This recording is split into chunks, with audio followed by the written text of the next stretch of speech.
got a problem. What's gone off, Mark?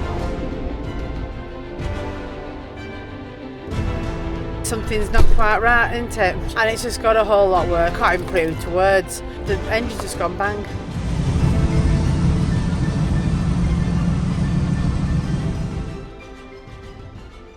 Good morning. Not exactly good, is it? Mark's just been saying he woke up this morning hoping it was all just a dream. It's not.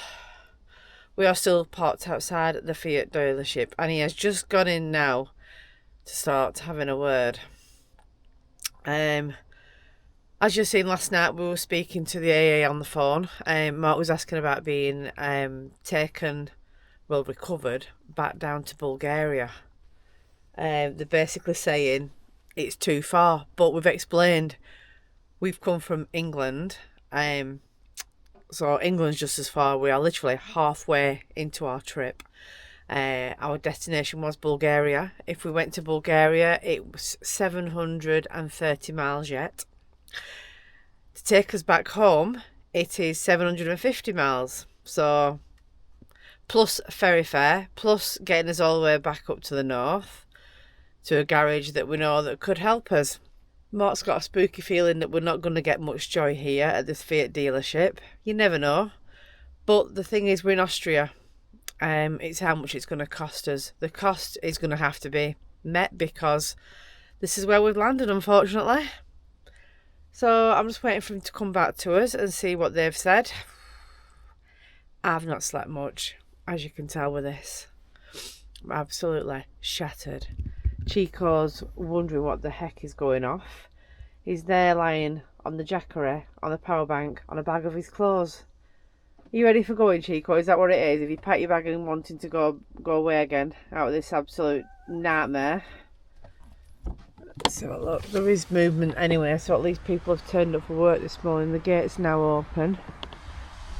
But yeah, Fiat. I don't think we could have been left in a worse place really, because they're going to charge, aren't they? They're going to charge a lot. And Mark's got a spooky feeling they might turn around and say they either can't do it, or it could be 3 to 4 weeks for repair. So yeah, I'll let you know what he says when he comes back. I feel like I've had stuffing kicked out of me, I really do. But hey, we move, don't we? Well, we don't. So we said we'd give you an update. It's been all day, hasn't it? It's actually, we're packing up here at the garage where we parked up, and it's 4:15 now in the afternoon. The day's just gone nowhere, hasn't it? It's not good. There's nothing good about anything about today or what happened last night. But I'll try and give you a quick breakdown and wrap it up really quickly, because we've explained this to so many people today. We've not been off the phone all day long. Yeah, so much. We've looked at different things of what to do, haven't we? We have had options, but... Yeah, we've had 3 options. So, first option was the garage that we've been pulled to. They've looked it over. Yes, it is the gearbox, and it's smashed. Basically, it's rubbish. There's nothing they can do with it, and it's also damaged something else while it's done. It's made the right mess, hasn't it? Because we were on the motorway and stuff at the time. That's the thing, isn't it? So he's come back and give us a price. It's well and truly into the thousands. Several thousand euros. Now, Fiat professional garages, from when I've seen other people have problems, they sort of bum people off, say, we're busy, we can't do it. And to be fair to me, I've opened my arms up and say, yeah, we'll try and have a look at it. We looked at it today, told us what it is and what it needs, and then told us how much it is. Although Austria prices, don't get me wrong. Yeah, we knew when we said we brought down in Austria. Well, a worse place to have broken down to really. So, like I said, he's told us how much it was. Can you just leave it with us? He said, I need to know by 3 o'clock, so I can order the parts for you today. We can start fitting them on Monday, and hopefully we'll have your van back on Wednesday. On Wednesday, back driving, that's what they said. So that was option number 1. So, but after the shock, if I'd have had a stiff drink, I'd have took one, because it is a lot of money, guys. We then went down the route of contacting a friend in Bulgaria. He said, no problem, leave it with me. Let me see if I can get someone to come and pick the van up and get it back down to Bulgaria where you can fix it yourself. Because obviously, your man here is an ex-mechanic.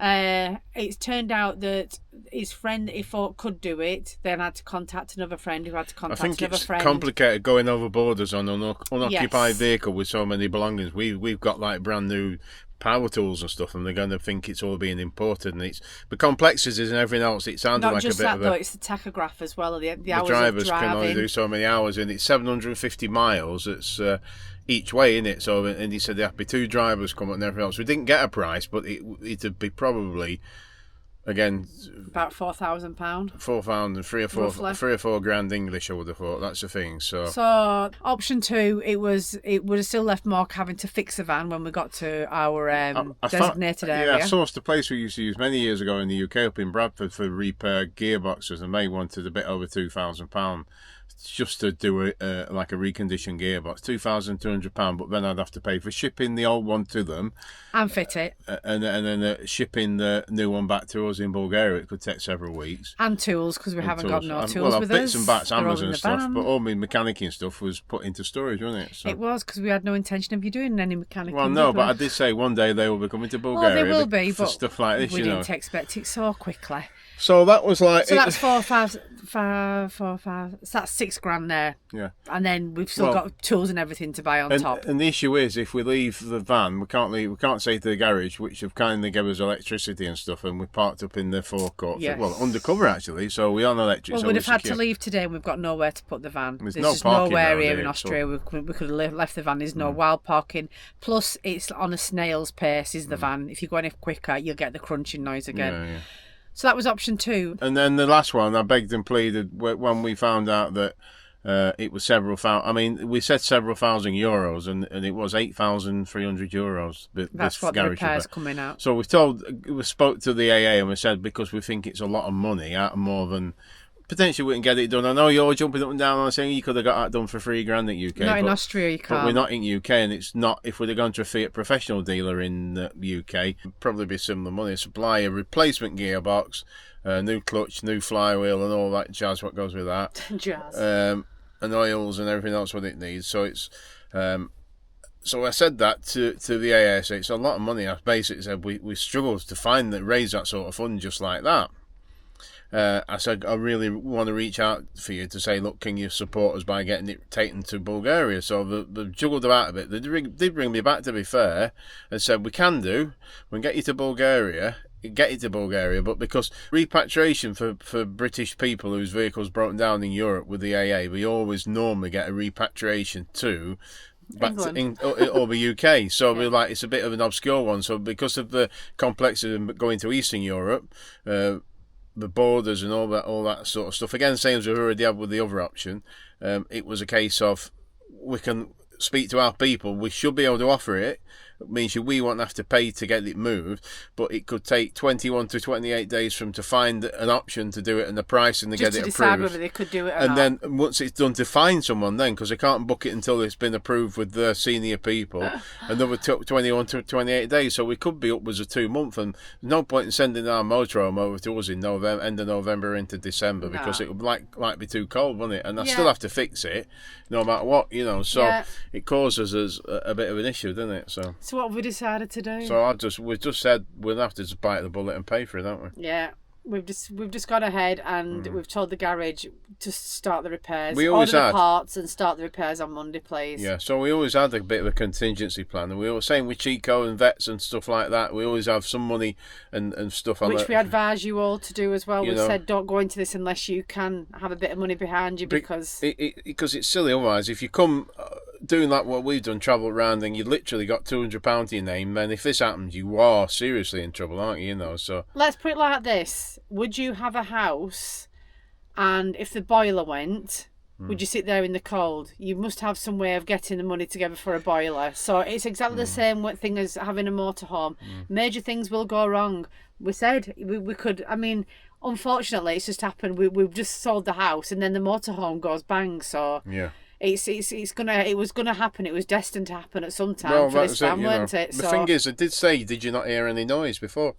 Well, I didn't genuinely, because we've got the BF Goodrich tyres on, and you get a bit of road noise. I've said before, like a humming, sort of a bit like a bearing. So it could be that some of that wasn't the tyres; it was a gearbox. So I must admit, of late, in the last few months, I thought, it is them tyres are getting noisy. So it could have been that you're on its way out, you know. But it didn't smell, it didn't do anything. But isn't hindsight a wonderful thing? I mean, you can't go around in your motorhome saying it'll never happen to us, it'll never happen to us.